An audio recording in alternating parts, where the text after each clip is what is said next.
Some changes may be coming to the Naperville Riverwalk thanks to 11 occupational therapy students from North Central College who recently did an accessibility assessment for a class project. The students used a wheelchair, a walker, and a tape measure to record realistic and accurate observations, which they shared with the city. Students found that there are some things the Riverwalk is doing well in terms of accessibility. On the Riverwalk, I think that it's very beneficial that there is handicapped spots right by the ramp, as it makes it easier to get on.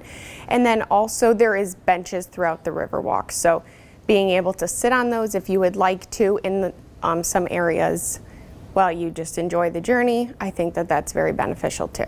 But they say there is also some room for improvement. So we noticed as we kind of went down the Riverwalk towards the middle end, it gets very narrow, so it is very hard to use a wheelchair over there just for safety issues when you turn around. They also discovered some uneven surfaces in a few spots and a maneuverability issue at the end of the lower Riverwalk. Well, you have to turn around because you can't just walk straight out.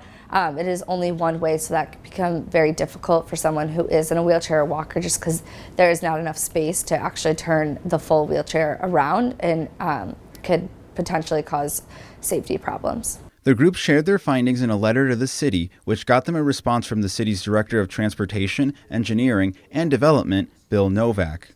Novak was thankful for the group's assessment for bringing attention to things like the need for height clearance warning signs under the bridge and the unleveled ramp. There's some concern about the bricks at the east end were not level with the concrete.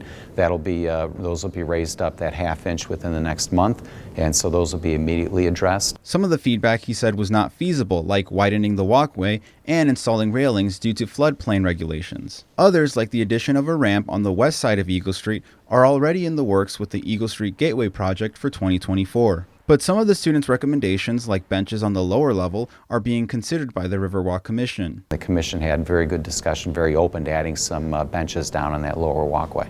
The North Central students were happy that their voices were heard. And then they also invited us to the upcoming meetings and are staying in touch with us. So I think that was awesome, and we really appreciate how fast they got back to us. And in turn, the city appreciates the feedback to help create a more welcoming Riverwalk. The only way we're going to get better is to listen and collaborate with individuals, talk about what the constraints are, but also what we can do to improve it. For Naperville News 17, I'm Jesus Cortez.